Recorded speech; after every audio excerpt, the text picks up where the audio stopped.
Nah, ini juga lagi rame kan. Ada orang bilang kok tim kampanyenya sudah ada tetapi bahwa cawapresnya belum ada nih. Kira-kira apakah cawapres ini juga nanti penting siapa yang akan mendampingi Ganjar ini untuk makin menaikkan elektabilitas tadi? Sangat penting. Dulu pilpres sebelumnya cawapres hanya sebagai bumper gitu ya. Sekarang ini menjadi salah satu penentu juga. Apalagi kita sudah tahu lawan politiknya sudah mempublish. Artinya sudah ada Anies dengan Caimin. Tapi yang satu lagi Pak Prabowo belum. Nah, ketika konstruksinya sudah agak kelihatan gitu ya terkait dengan peta lawan politik satu ya Pak Anies dengan Caimin. Maka sejatinya kan Pak Ganjar mencari sosok figur cawapres yang bisa menopang kemenangan Pak Ganjar. Saya lihat kalau dari nama-nama yang ada ya, kan ada namanya yang sudah muncul dari PDIP, kan dimunculkan oleh PDIP ada Pak Haye, ada Andika, ada Sandi, ada Pak Erik, ada satu lagi siapa nih? Pokoknya ada Andika, ada Sandiaga Uno, ada Erick Thohir, ada AHY, ada Mahfud kalau nggak salah. Ridwan Kamil nggak masuk sebenarnya. Lalu dicek lagi. Nah, justru sekarang yang muncul Ridwan Kamil. Cawapres itu juga penting sekarang ya untuk bisa menggait milenial juga. Sangat penting. Sangat penting. Nah, mudah-mudahan nanti dalam waktu dekat. Mungkin ya di luar nama yang 5 yang dimunculkan PDIP siapa? Kalau saya kembali ke bisa nama Yani Wahid, bisa nama RK yang sekarang muncul ya. Saya tidak mempromosikan siapa, tapi berdasarkan isu yang muncul arah-arahnya ke sini. Misalkan RK dekat juga dengan milenial tuh, followernya juga banyak milenial. Yani Wahid juga banyak juga dekat-dekat kalangan milenial, bahkan memegang kendali Gus Durian gitu. Anak-anak muda juga banyak di teman-teman Gus Durian ini, bahkan penulis-penulis juga banyak.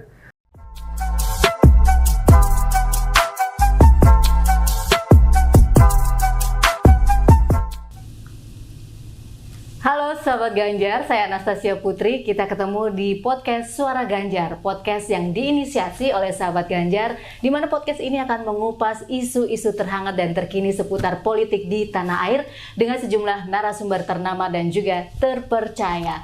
Seperti hari ini, episode perdana podcast Suara Ganjar spesial, kita diundang oleh salah satu narasumber kita pada hari ini, di mana narasumber ini adalah seorang pengamat politik yang wajahnya sudah tidak asing lagi karena beliau ini sudah sering malang melintang di media televisi untuk membahas isu-isu terkini seputar politik di tanah air. Siapa lagi kalau bukan Dr. Ujang Komarudin, SHI, MSI, atau akrab disapa dengan Kang Ujang. Assalamualaikum Kang Ujang. Waalaikumsalam. Aduh, terima kasih banyak ya, kita udah diundang loh ke rumahnya. Welcome to my house. Nyaman banget rumahnya. Gimana kabarnya? Alhamdulillah baik Mbak Tasya. Ini kecil rumah, cuma ya saya anggap berkah aja Mbak Tasya. Berkah ya. Meskipun cuaca lagi agak panas ya. Seperti cuaca politik ya, itu di tanah air beberapa minggu terakhir ini panas. Karena ada yang baru move on, ada yang dituduh pengkhianat, ada juga yang lagi melo nih karena perpisahan gitu ya. Nah, kalau Kang Ujang sendiri melihat kondisi perpolitikan di Indonesia beberapa minggu terakhir ini seperti apa? Nah, kalau kita lihat ya Mbak Tasya, saya katakan formula atau skema ya politik kita, kalau kita bicara koalisi, kita bicara misalkan di belakang layar, ada komposisi 3 atau 4 gitu ya, poros atau skema koalisi.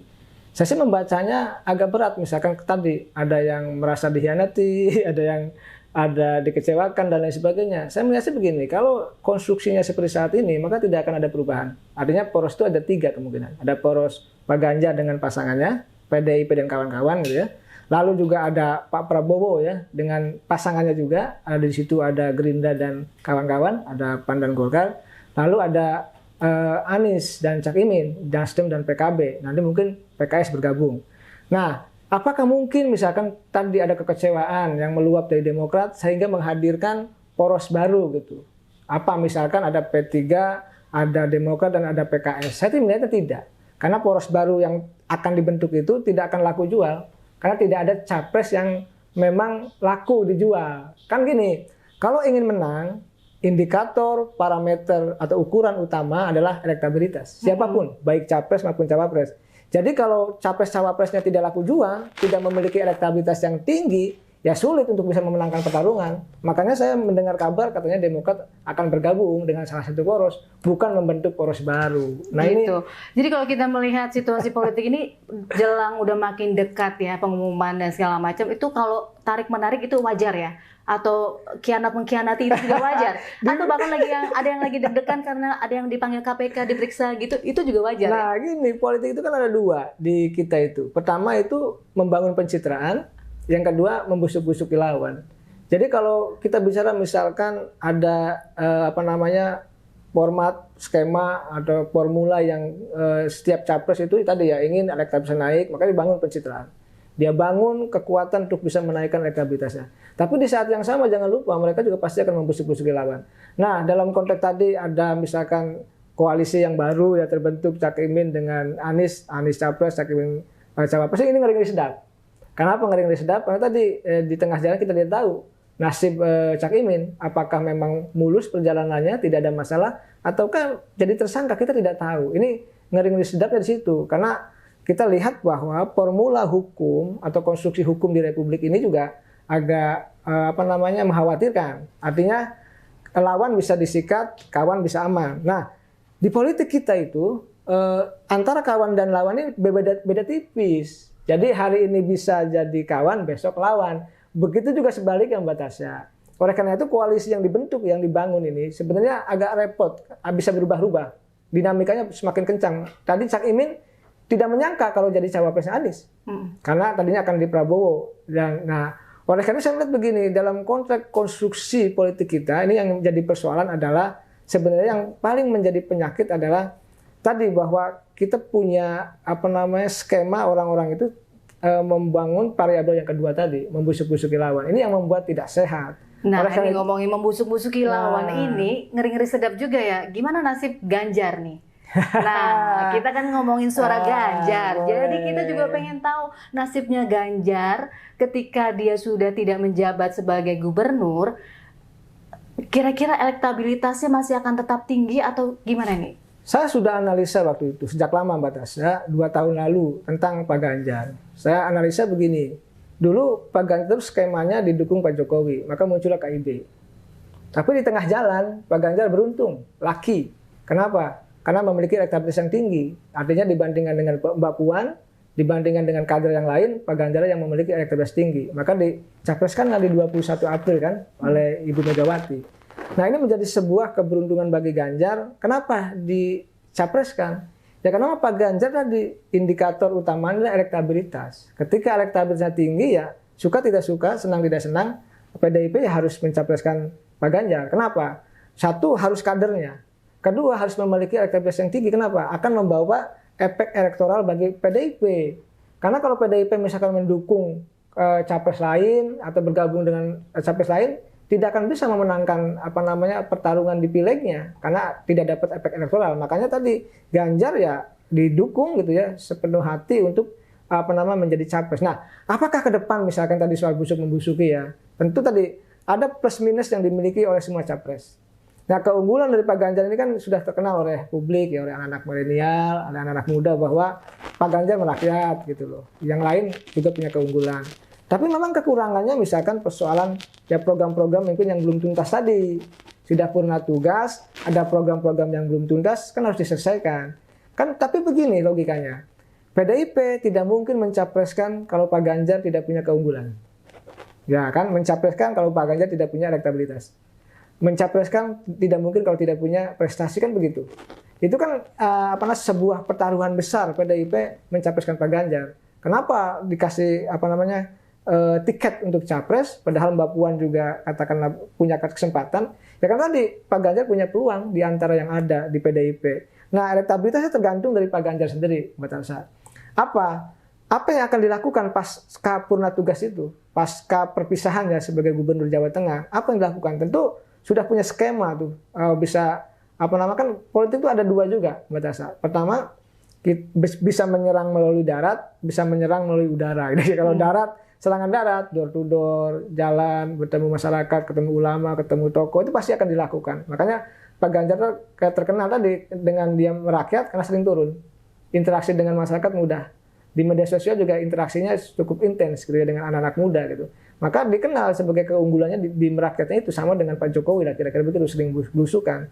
Nah ini cara strategi ingin menaikkan elektabilitas dengan cara menyerang melalui darat. Ada juga menyerang melalui udara. Udara itu melalui media, ya salah satunya melalui media sosial. Dan itu sudah jauh-jauh hari dilakukan oleh Pak Ganjar. Saya melihat dari statement Pak Ganjar sendiri bahwa Pak Ganjar bukan hanya ketika menjadi capres main di media sosial, tapi sudah ketika dia jadi anggota DPR, jadi sudah berinteraksi dengan konstituennya, dengan pendukungnya itu sejak beliau masih di DPR RI. Nah dalam konteks itu saya bilang sekarang kan akan bersaing nih soal elektabilitas. Prabowo juga tidak akan mau kalah, Pak Anies juga tidak akan mau kalah. Maka saya tadi malam baru saja di salah satu TV swasta head to head ya memasangkan hasil survei lembaga survei antara Pak Ganjar, Pak Prabowo dengan Pak Anies. Ya cukup bagus posisi Pak Ganjar. Ya saling mengalahkan lah ya antara Pak Ganjar dengan Pak Prabowo. Tapi memang Pak Anies masih di bawah. Artinya ke depan Pak Ganjar tergantung dari kinerja-kinerja yang akan dibangun. Terus tergantung juga dengan kekompakan dari partai koalisinya juga. Karena partai koalisi ini jangan hanya sekedar memberikan tiket saja. Jangan hanya sekedar memberikan perahu saja. Tetapi memberikan dorongan-dorongan tadi untuk menaikkan tingkat elektabilitas Pak Ganjar. Karena secara personal gitu ya, Pak Ganjar tenaganya terbatas. Tangannya juga kecil ya untuk meraih gunung kira-kira begitu. Oleh karena itu agar elektabilitas tinggi, semua partai yang ada mesinnya sudah mulai digerakkan untuk bisa memenangkan Pak Ganjar atau untuk menaikkan elektabilitasnya. Dan saya sepakat kemarin membentuk TPN ya, Tim Pemenangan Nasional, sudah dibentuk bahkan Arsyad Rashid gitu ya sebagai ketuanya gitu. Kelihatannya nanti akan dikomunikasikan juga dengan Pak Jokowi. Nah, di situ juga sebuah keuntungan cawapresnya belum ada. Tapi memang kelihatannya PDIP dengan koalisinya sudah akan gaspol ya untuk mengusung Ganjar. Bahkan PDIP sudah memerintahkan kepala daerahnya dan kader-kadernya untuk memasang stiker kan di rumah-rumah gitu ya. Pak Ganjar dengan Pak Jokowi ya, termasuk mungkin ada logo PDIP-nya. Artinya Pak Ganjar dan partai pengusungnya serius untuk bisa menaikkan elektabilitas Pak Ganjar dan ingin menang. Nah kelihatannya PDIP ini kan ingin hat-trick. Menang di Pilpres, menang di Pileg. Akhirnya sekuat tenaga akan mati-matian untuk bisa menaikkan elektabilitas akan bisa menang, kira-kira begitu Mbak Tasya. Jadi pasca purna tugas elektabilitas Ganjar dipastikan akan tetap terus. Saya sih meyakini iya, karena kan ada 3 ya, bisa naik, bisa stagnan, bisa turun. Nah kalau kan bertarung, bergerak, tidak diam, pasti akan naik. Nah tergantung nanti apa momentum yang dibangun, apa isu yang akan disampaikan, apa visi misi, apa program. Nah ke depan saya ingin teman-teman milenial juga menyaksikan ide dan gagasan yang disampaikan oleh capres-capres termasuk dari Pak Ganjar begitu. Iya, tadi yang menarik Kang Ujung juga bilang ya salah satu keunggulan dari Ganjar ini adalah merakyat. Kuncinya itu. Tapi kalau kita lihat capres-capres yang lain tuh juga agak-agak dimirip-miripin dengan merakyatnya ini ya. Gimana nih pola strategi kampanye masing-masing capres ini kalau dilihat hampir mirip-mirip akhirnya? Ya pasti. Karena gini, setengah penduduk kita ini kan bagaimana lebih ya dari setengah lebih di pedesaan. Jadi pengen didekati, ya kan, pengen disambangi gitu loh, pengen capres-capres itu turun. Kalau masyarakat perkotaan sudah rasional, di kota-kota tidak perlu didekati, tidak perlu turun juga, masyarakat perkotaan sudah bisa membaca melalui media massa. Gitu. Tapi kalau rakyat kecil itu di bawah itu pasti ingin disambangi, didekati. Nah dalam konteks itu maka digunakan formula yang sama gitu loh. Dengan konsep kerakyatan itu yang meniru Pak Jokowi lah. Tapi kan feel-nya kena di Pak Ganjar. Yang lain kan terkenal dengan ketegasannya, yang misalkan yang lain terkenal dengan intelektualitasnya. Nah Pak Ganjar ini spesifik terkenal dengan kerakyatannya. Dan itu menjadi menurut saya simbol yang bagus untuk melanjutkan kepemimpinan Pak Jokowi yang memang yang sudah merakyat begitu. Lahir dari rakyat kira-kira begitu Mbak Tasya. Kalau dari pengamatan Kang Ujang, Ganjar ini dinilai berhasil nggak untuk membangun Jawa Tengah? Saya sudah katakan tadi Mbak Tasya bahwa tidak mungkin PDIP ya menyodorkan nama Ganjar, mendeklarasikan Pak Ganjar ya, lalu mencapreskan Pak Ganjar kalau tidak berprestasi. Kalau tidak bagus, gitu, kalau tidak punya elektabilitas yang tinggi, kalau tidak bisa bersaing. Artinya pasti PDIP sudah mengukur bahwa Pak Ganjar berhasil ketika membangun Jawa Tengah, begitu. Kalau tidak berhasil, pasti tidak akan dijadikan capres. Itu standar ukuran yang nyata dalam logika kita begitu Mbak Tasya.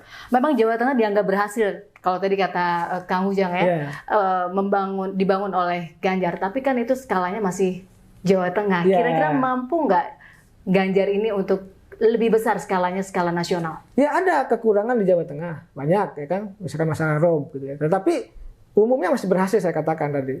Nah dalam konteks nasional kan tinggal diduplikasi saja.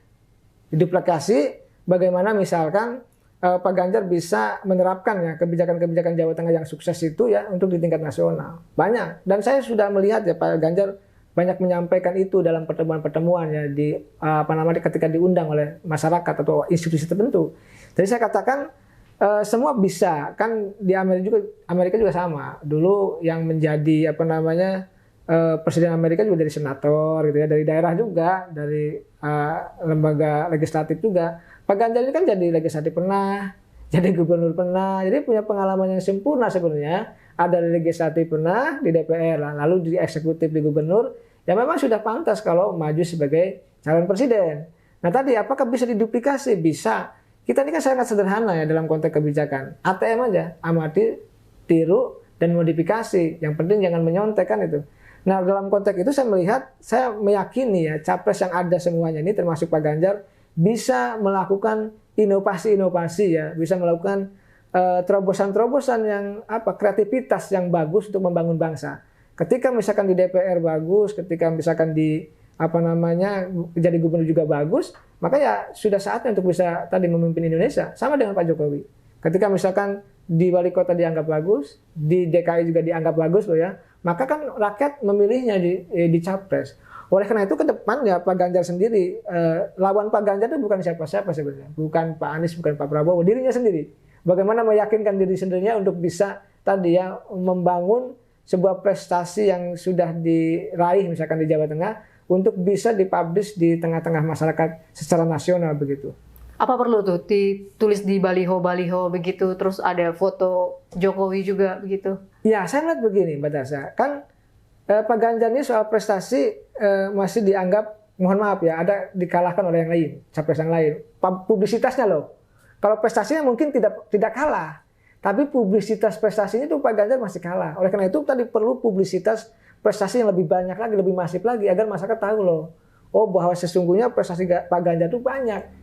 Ini kan di kubu sebelah yang dianggap banyak prestasinya, padahal sama gitu. Padahal Pak Ganjar itu bisa jadi prestasinya lebih besar, lebih banyak. Oleh karena itu tadi Pak Ganjar lebih keenakan dekat dengan rakyat, tetapi jarang mempublikasi prestasi-prestasi itu yang saya lihat gitu ya. Sehingga ketika dibanding-banding, kita diadu-adu soal prestasi, ya saya masih menganggap masih ada bolong, masih celah, masih ada kekurangan yang harus ditambal dari Pak Ganjar. Jadi perlu itu. Misalkan karena Pak Ganjar itu sama satu partai dengan Pak Jokowi ya dengan foto Pak Jokowi nggak ada salah, dan Pak Jokowi sendiri sudah mengatakan di sidang tahunan MPR yang lalu 16 Agustus kan ada capres yang memasang foto saya, nggak ada masalah lah kira-kira gitu kan. Yeah. Artinya kalau Pak Ganjar mau masang pun nggak ada masalah, Pak Jokowi sudah oke begitu.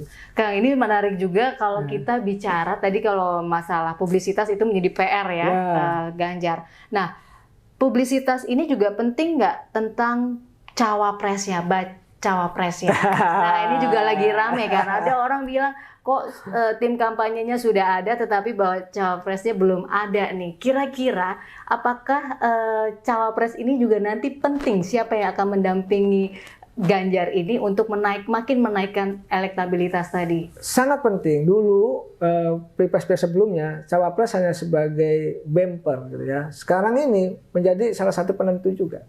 Apalagi kita sudah tahu lawan politiknya sudah mempublish. Artinya sudah ada Anies dengan Caimin. Tapi yang satu lagi Pak Prabowo belum.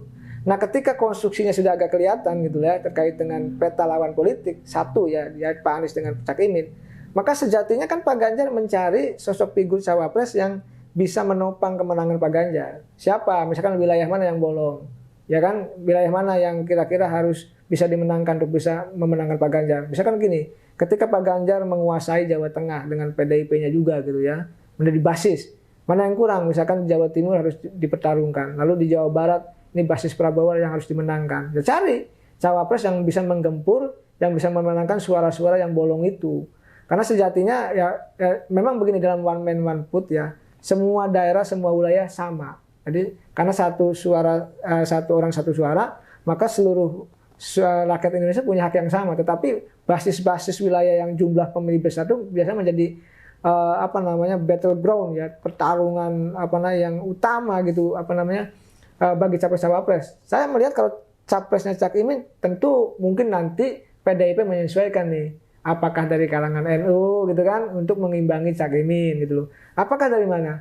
Saya lihat kalau dari nama-nama yang ada ya, kan ada namanya yang sudah muncul dari PDIP kan dimunculkan oleh PDIP ada Pak Ahaye, ada Andika, ada Sandi, ada Pak Erik, ada satu lagi siapa nih? Ada siapa? Ridwan Kamil. Ridwan Kamil nggak masuk. Andika, pokoknya ada Andika, ada Sandiaga Uno, ada Erick Thohir, ada Ahaye, ada Mahfud kalau nggak salah. Ridwan Kamil nggak masuk sebenarnya. Lalu dicek lagi. Nah, justru sekarang yang muncul Ridwan Kamil. Gitu. Artinya gini, sama dengan Cak Imin. Cak Imin tuh tidak diduga-duga juga jadi cawapresnya Pak Anies. Nah, kalau melihat rekonstruksi nama-nama yang ada, saya melihat kelihatannya ada nama lain yang di luar nama yang sudah disebutkan PDIP. Siapa? Yang mungkin kan ada Ridwan Kamil, lalu juga ada Yani Wahid. Ridwan Kamil mungkin untuk ngambil suara Jawa Barat. Yani Wahid mungkin untuk bisa ngambil di Jawa Timur. Terah NU-nya jelas gitu ya. Oleh karena itu nanti tinggal ditimbang-timbang mana yang kira-kira bisa menambah kekurangan dari Pak Ganjar itu. Karena tadi semua capres tentu punya kelebihan, punya kekurangan. Nah, kekurangannya itu harus di backup, ditambal oleh cawapresnya. Soal cawapresnya siapa? Pasti ini masih dinamis. Tadi nama-nama sudah disebutkan. Kalau NU ya ada beberapa nama. Ada misalkan Yani Wahid, ada Pak Mahfud MD gitu. Itu. Kalau di luar NU, kalau dari gubernur tadi ya ada Ridwan Kamil, ada Sandi agak sulit kelihatannya. Andika juga sudah dimasukkan sebagai wakil ketua tim sukses gitu ya. Jadi Erick Thohir juga berat, kelihatannya juga akan masuk ke Prabowo. Ahaye juga susah karena dia di partai oposisi. Jadi saya melihat kemungkinan besar ada nama Yani Wahid, ada nama Ridwan Kamil, Mahfud MD. Tapi di luar skema ini bisa juga yang lain batasnya. Politik selalu menghadirkan kejutan-kejutan yang kita juga tidak tahu begitu. Termasuk kejutan kira-kira kapan waktu yang pas nih untuk mengumumkan siapa cawapresnya menurut Kang Ujang, kapan waktu yang paling pas? Ya, kalau kita melihat dan menyaksikan ya kalau sudah ada satu capres ya sudah mengunci. Artinya persoalan Caimin di KPK tidak tahu. Artinya apakah pasangan ini solid mendaftar di KPU dan ditetapkan? Jangan sampai begitu di KPU ada masalah juga bubar. Ini persoalan juga. Nah, dalam konteks ini katakanlah ya kalau memang mulus jalannya Anies dengan Caimin. Lalu kita lihat nanti, saya lihat PDI menunggu kelihatannya Prabowo dengan siapa. Karena kalau misalkan nanti diumumkan lebih dulu bagus-bagus saja sih, misalkan mengumumkan dengan Yani Wahid atau dengan Ridwan Kamil atau dengan Mahfud MD misal gitu ya. Lalu ya Prabowo kan sebagai kekuatan terakhir dia akan nyari juga yang mengimbangi kekuatan dari Anies, Cak Imin, Prabowo dengan siapa gitu. Ganjar dengan siapa di situ. Jadi saya melihatnya kalau partai seperti PDIP yang punya karpet merah sendiri, punya tiket sendiri, dia akan main tenang, main terakhir, main di ujung. Artinya main di injury time. Jadi suka-suka PDIP itu dengan partai koalisi kapan akan memainkan atau akan memasangkan siapa cawapresnya Ganjar. Apakah lebih dulu, artinya dalam waktu dekat ini, atau nanti main di ujung menjelang pendaftaran. Karena pendaftarannya lama nih, 19 Oktober sampai 25 November, lama. Tetapi katanya KPU mau memperpendek. Kalau menurut saya diperpendek saja 2 minggu, tidak terlalu lama. Dari 19 Oktober sampai 25 November hampir 1,5 bulan ya. Tapi kalau saya 2 minggu cukup itu pendaftaran itu. Karena waktu semakin cepat, sekarang konstruksi skema capres-cawapres sudah kelihatan gitu, nama-nama juga sudah muncul, bahkan head to head simulasi juga sudah muncul di banyak lembaga survei. Jadi saya melihatnya kalau soal tadi Mbak Tasya mengatakan kapan, tergantung kebutuhan biasanya. Kebutuhan melihat momentum, melihat kesempatan yang terbaik dari koalisi itu. Jadi ada kemungkinan setelah Pak Prabowo? Bisa jadi, bisa juga lebih dulu, tergantung dari kepentingan momentum yang ada. Kita lihat misalkan PDIP, sukanya ada momentum. Misalkan momentum 21 April, ya pencapresan Pak Ganjar. Nah kelihatan nanti, lihat ada momentum apa, ya yang kelihatannya misalkan cawapresnya sudah ada, pasti akan diumumkan. Oke, nah ini juga menarik mengenai kemarin kita tahu tentang koalisi yang terjadi perubahan secara mendadak. Ada Amin ya. Nah, kira-kira pasca deklarasi cawapres dari Anies ini, siapa yang paling diuntungkan dengan perubahan koalisi ini? Ya, yang diuntungkan justru saya melihat Cak Imin. Kenapa? Cak Imin ini kan ingin jadi cawapres di Prabowo, tapi nggak mau. Prabowo-nya. Akhirnya kan nggak jadi itu. Ketika nggak jadi, akhirnya dijadikanlah sebagai cawapresnya di Nasdem dengan Anies gitu. Caimin untung ini. Kenapa? Caimin tahu kalau dia tidak ada masalah di KPK, misalkan yang mulus-mulus saja, PKB akan naik. Itu. Kalau misalkan kalah pun ya PKB-nya akan mendapat efek ekor jas dari pencawapresannya Caimin itu. Nah lalu yang dirugikan siapa? Ya tentu Demokrat. Demokrat agak galau nih, agak bingung gitu ya. Ada kemungkinan untuk bergabung dengan PDIP? Nah ini agak sulit ya begini. Dengan dulu 2019 dengan Prabowo pernah bermasalah karena waktu itu AHY tidak jadi cawapres Prabowo, ribut. Nah dengan PDIP juga mohon maaf ada masalah juga dulu 2004 antara Pak SBY dengan Bu Mega yang sampai sekarang juga belum tuntas. Walaupun anak-anaknya sudah baik-baikan ya antara Mbak Puan dengan AHY, tapi kan di level atasnya pemimpin tertinggi partainya Ketua Umum PDIP-nya Bu Mega dengan Ketua Majelis Tingginya Demokrat Pak SBY itu belum ketemu. Jadi saya melihat kalau dalam politik mungkin sih ya berkoalisi ke PDIP, tapi bagi saya kemungkinannya kecil gitu. Kemungkinannya kecil? Kecil, ada tetap politik itu ya, ruang itu. Tapi jadi kemungkinan kecil. Demokrat mengarahnya lebih ke? Kelihatannya ke Prabowo. Okay. Kelihatannya ya, karena gini, dalam konteks strategi partai juga, kalau Demokrat ini kan oposisi. Sudah lama membangun partai berbasis kepada kepentingan rakyat untuk beroposisi. Ketika masuk ke partai pemenang ya, partai pemerintahan PDIP, maka akan mengecil. Karena saya akan menurun suaranya. Kalau saya melihatnya gitu ya. Karena ya dia masuk partai pemerintah loh. Katanya kan gabung juga dengan PDIP gitu loh masyarakat. Oleh karena itu kalau Prabowo masih agak di tengah, karena dia kan Gerindanya kan masuk di tengah-tengah juga, bukan sebagai partai pemenang pemilu juga, bukan partai penguasa juga. Artinya sebenarnya lebih moderat kalau saya lihat di Prabowo. Kepentingan ini ya loh ya, kepentingan Demokratnya. Kalau saya melihatnya begitu, secara objektif. Terus dengan pecahnya koalisi ini, kira-kira akan kemana nih larinya pendukung? Akan beralih. Nah, apakah kira-kira situasi ini juga akan menguntungkan bagi Ganjar? Ya Ganjar tadi the lucky man ya, dia beruntung gitu lah. Misalkan dulu bersaing dengan Mbak Puan ya, didorong Jokowi di KIB-nya bubar, Ganjar mah sudah ditempatkan di tempat yang spesial oleh Bu Mega kan, jadi capres gitu loh, udah laki. Lalu sekarang juga lagi mencari sosok cawapres kan, yang juga dipersiapkan. Jadi Pak Ganjar ini laki, Bu Megawati dukung, Pak Jokowi juga dukung gitu loh. Jadi dia beruntung gitu loh dalam konteks itu. Jadi saya melihatnya apakah nanti masih beruntung tergantung juga ya. Oleh karena itu ya tadi keberuntungan itu perlu dijaga dalam politik. Karena politik itu kan bukan matematik, tidak ada angka yang pasti. Nah dalam konteks persaingan ke depan ya memang banyak tantangan yang akan dihadapi ya. Tapi tadi ya ini kan semua pertarungan tidak ada yang ringan, tidak ada yang mudah ya dalam konteks apapun. Maka saya melihat ya Pak Ganjar ketika dia memang ingin memenangkan pertarungan ya harus kerja keras betul-betul untuk bisa tadi menyaingi dan melebihi yang lain. Kan begini, kalau bisa kan ada diferensiasi, ada pembeda. Dari Pak Ganjar apa gitu pembedanya gitu. Tadi apakah merakyat ya kan seperti apa itu juga harus diangkat dalam konteks agar bisa menjadi pembeda dari capres yang lain. Karena kalau sama duplikasi itu juga tidak menarik, apalagi pemilih ke depan adalah mayoritas pemilih muda yang dia butuh kreativitas dari capres yang untuk bisa mendekat ya ke komunitas anak-anak muda itu. Saya batasa gini-gini gitu ya. Ya badan boleh kecil ya, pakai topi, ya pakai behel gitu. Tapi saya masih muda, Mbak. Jadi saya lahir 81. 81 itu kan masih milenial di ujung. Bahkan saya ini disebut sebagai presiden milenial Indonesia. Jadi saya dekat dengan anak-anak muda di Indonesia, keliling-keliling 8 tahun terakhir, Pak. Dari kampus ke kampus, mengisi di BEM-BEM gitu. Biasa banyak-banyak aktivis datang ke rumah juga ke sini gitu berdiskusi.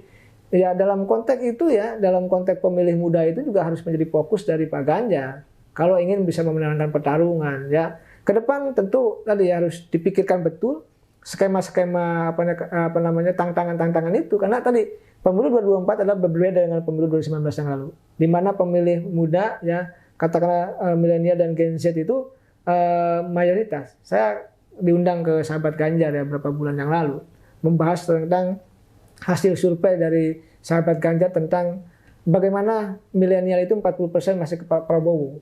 Gitu. Itu kan masih PR Pak Ganjar. Artinya kalau ingin mengalahkan Pak Prabowo dalam konteks itu kan harus harus betul-betul fokus untuk bisa mendapatkan suara kalangan milenial. Dan itu juga dalam konteks itu ya ada keinginan dari Pak Ganjar untuk bisa mengalahkan survei dari Pak Prabowo itu. Nah, saya melihat tadi kalau strateginya bagaimana kan sederhana, kalau saya sering katakan ke teman-teman media. Kalau bahasa saya gini, kalau ingin mendekati satu kaum atau ingin mendekati satu komunitas, katakanlah komunitas anak muda atau Gen Z, maka harus menggunakan bahasa mereka. Bahasa mereka itu apa? Ya gayanya kayak gaya mereka, pakaian pakai kaos kan, kayak saya topi milenial, pakai jeans, pakai cat, itu gaya-gaya mereka. Kayak Pak Jokowi 2019 yang lalu pakai motor anak muda, lalu pakai jaket Dilan kan, itu kan cara-cara berkampanye untuk mendekat ke anak-anak muda. Dulu belum mayoritas pemilih muda 2019, tapi jangan lupa 2024 nanti pemilih muda sangat tinggi, hampir 54% lah kira-kira lebih ya. Di situ menjadi pertaruhan juga bagi capres termasuk Pak Ganjar untuk bisa menaklukkan ya atau bisa mendekat ke kalangan teman-teman anak muda di seluruh Indonesia. Menarik tadi Kang, fakta bahwa 40% milenial ternyata memilih Prabowo. Dan menarik juga data elektabilitas antara Ganjar dan Prabowo itu nggak beda jauh. Nah, ini PR besar buat Pak Ganjar, apa nih kira-kira yang harus dilakukan? Ya, dulu berapa bulan yang lalu Pak Ganjar masih kalah oleh Pak Prabowo, tapi kemarin sudah rebound. Ya, Pak Ganjar naik lagi, sudah bisa mengalahkan Pak Prabowo. Tapi beda-beda itu masih margin of error. Jadi bedanya. Artinya masih saling mengalahkan. Saya sih melihat begini ya, yang harus difokuskan oleh Pak Ganjar termasuk partai koalisinya adalah mencari di mana titik kelemahan dari Pak Ganjar. Nah, ini harus ditambal betul. Terus cari cawapresnya yang bisa menambal itu. Lalu kalau kekurangannya, kelebihannya ya harus dipertebal. Jadi yang sudah mendukung Pak Ganjar itu jangan ditinggalkan. Biasanya kalau udah ini pertarungannya sudah seru gitu ya, sudah ramai, sudah berat gitu. Tahu-tahu yang pendukung itu ditinggalkan. Nah, kalau ditinggalkan bisa diambil oleh yang lain. Artinya mempertebal yang sudah ada pendukung-pendukungnya tapi menambal yang kosong yang wilayah-wilayah yang kurang.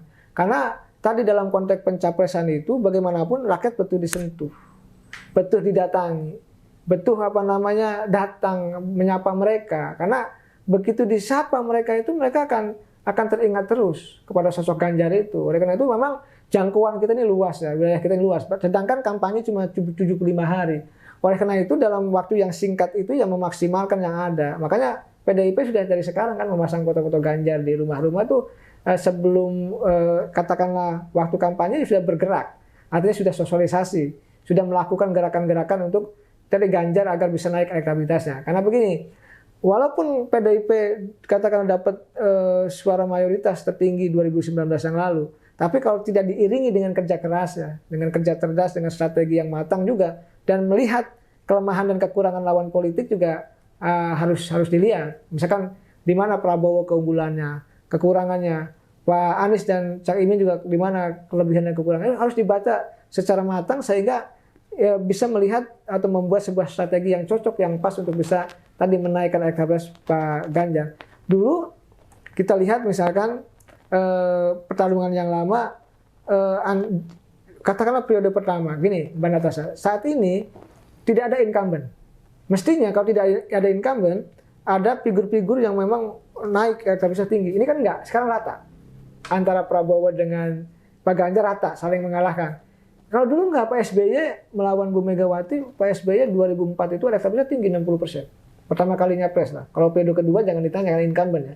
Lalu Pak Jokowi juga sama. Di periode pertamanya 2014 itu beliau 60% juga maju mundur elektabilitas dan menang. Nah sekarang ini tidak ada incumbent gitu ya, katakanlah tidak ada incumbent, tapi elektabilitasnya itu masih tadi nempel terus antara Pak Ganjar dengan Pak Prabowo. Bagaimana untuk menaikkan agar jurang gitu ya, jurang ini naik gitu Pak Ganjar elektabilitas, tentu banyak faktor, banyak strategi yang harus diperdalam oleh tim sukses yang baru dibentuk gitu kan. Karena itu rapihkan dulu tim suksesnya gitu ya, jalan terus saja bergerak gitu, lalu sambil mencari cocok cawapresnya yang yang pas, yang punya chemistry, yang bisa menambal kekurangan Pak Ganjar, ya sambil jalan, baru pasti mereka akan dapat formula yang pas, yang cocok untuk bisa menaikkan elektabilitas Pak Ganjar, sekaligus untuk mendapatkan tadi suara dari kalangan anak-anak muda. Saya pernah jelaskan juga teman-teman media bahwa PDIP itu dari dulu sudah menggarap anak-anak muda. Misalkan dulu anak-anak SMA itu try out itu di GBK. Udah lama itu, berapa puluh tahun lalu. Artinya PDIP itu sudah menggarap anak-anak muda. Tinggal bagaimana sebenarnya yang anak-anak muda yang sudah digarap yang lama kan sudah usianya sudah juga bergeser ya. Artinya mesti anak-anak muda yang baru ini yang harus digarap gitu. Karena mereka kan pemilih pemula, pemilih baru itu. Jadi skemanya skema baru juga. Dengan pemilih pemula ini harus punya treatment khusus. Harus ada pendekatan khusus kepada mereka. Karena tadi sayang jumlahnya besar kalau mereka tidak diambil suaranya begitu. Oke, jadi cawapres itu juga penting sekarang ya untuk bisa menggait milenial juga. Sangat penting. Sangat penting. Nah, mudah-mudahan nanti dalam waktu dekat, mungkin nggak September ini akan ada pengumuman cawapres? Mungkin, kan di politik Mbak tidak yang tidak mungkin, semua bisa. Pokoknya tadi kalau ada momentum dicapreskan, apalagi ada salah satu mantan gubernur yang sudah selesai purna tugas mengatakan tunggu minggu depan ada breaking news. Nah itu dia, breaking newsnya apalagi yang bikin kita deg-degan soal cawapres, apa soal lain kita tunggu aja gitu. Karena gini, saya lihat kelihatannya arahnya juga akan mencari sosok figur yang dekat dengan milenial. Kelihatannya sih. Dekat dengan milenial. Ya. Jadi tidak mungkin berasal dari purnawirawan TNI, tokoh agama atau mungkin profesional? Lihat kita pesaingnya katakan Cak Imin gitu ya. Tentara kan katakanlah Andika sudah jadi wakil ketua TPN. Artinya kalau sudah punya wakil ketua artinya jadi cawapres agak berat. Dari ulama, kalau kita lihat sosok ulama yang ada muncul, misalkan pas Nasaruddin Umar, Profesor Nasaruddin Umar sudah tidak lagi, namanya sudah tidak muncul lagi. Lalu kalau profesional dari yang ada, misalkan katakan anggap Sandi, walaupun dia politisi kan, anggap juga dia pengusaha, agak sulit juga. Saya melihat Erick Thohir susah juga. AHY berat juga. Yang mungkin ya di luar nama yang 5 yang dimunculkan PDIP siapa? Kalau saya kembali ke bisa nama Yani Wahid, bisa nama RK yang sekarang muncul ya. Saya tidak mempromosikan siapa, tapi berdasarkan isu yang muncul arah-arahnya ke sini. Misalkan RK dekat juga dengan milenial tuh, followernya juga banyak milenial. Yani Wahid juga banyak juga dekat-dekat kalangan milenial, bahkan memegang kendali Gus Durian gitu. Anak-anak muda juga banyak di teman-teman Gus Durian ini, bahkan penulis-penulis juga banyak. Oleh karena itu ya tergantung nanti ya kebutuhannya sehingga cocoklah Ganjar itu mendapatkan figur untuk mendampingi dia begitu. Iya, kira-kira faktor apa sih Prabowo ini yang bikin milenial kenapa jadi ke Prabowo padahal secara usia dan secara penampilan mungkin jauh, usia juga 70 dan penampilan sangat militer. Kenapa milenial ini suka dengan sosok Prabowo? Saya sih melihatnya begini. Saya baca ya dalam sebuah skema observasi saya gitu ya, mengamati kecil-kecilan gitu ya. Kelihatannya Pak Meliana suka dengan ketegasan Pak Prabowo, tegasnya. Berarti, gitu. Ganjar? Ya dianggap dia merakyatnya. Oke. Oleh karena itu tadi selain merakyat harus juga dianggap tegas di dalam konteks tertentu. Jadi anak-anak milenial butuh juga sesuatu yang ketegasan itu. Saya sih melihatnya membacanya itu ya salah satu poin yang dimiliki oleh Pak Prabowo. Merakyat dan tegas itu harus dimiliki ya. Dimunculkan tuh. Dan jangan lupa prestasi-prestasi Pak Ganjar tadi saya katakan di awal harus dimunculkan. Karena saya juga anak milenial itu mesti tahu juga dong prestasi dari capres-capres itu apa. Keunggulan dari Pak Ganjar yang bisa dijual ke kami itu anak muda apa gitu loh. Oleh karena itu harus dimunculkan sebagai sebuah prestasi dan legacy Pak Ganjar ketika jadi gubernur ataupun ketika jadi anggota dewan sebelumnya begitu. Oke, terima kasih banyak Kang Ujang. Terima kasih atas masukan-masukannya buat Suara Ganjar. Mudah-mudahan ini juga bisa jadi masukan buat tim kampanyenya Ganjar dan juga sahabat Ganjar. Jadi sahabat Ganjar ini juga harus mulai dekat-dekat dengan milenial ya. Semangat lah. harus semangat lah. Karena begini, tidak ada kemenangan yang tidak diperjuangkan. Betul. Sekali lagi tidak ada kemenangan yang tidak diperjuangkan. Jadi kalau mau menang ya berjuang kira-kira begitu. Apalagi ini semuanya pengen menang ya. Nah ini kalau semuanya pengen menang susah ini. Ya intinya Pak Ganjar punya kelebihan. Nah kelebihan itu harus dikapitalisasi. Harus diberitahu kepada khalayak Indonesia, khususnya kalangan milenial begitu. Oke, terima kasih Kang Ujang atas waktunya. Kita ketemu kapan-kapan ya. Amin. Sama-sama. Dan itulah tadi perbincangan kita dengan Kang Ujang. Mudah-mudahan bermanfaat dan juga memberikan inspirasi untuk sahabat Ganjar. Terima kasih sudah menyaksikan. Saya Anastasia Putri. Kita ketemu di podcast Suara Ganjar di lain waktu. Suara Ganjar, suara rakyat Ganjar untuk Indonesia. Dah.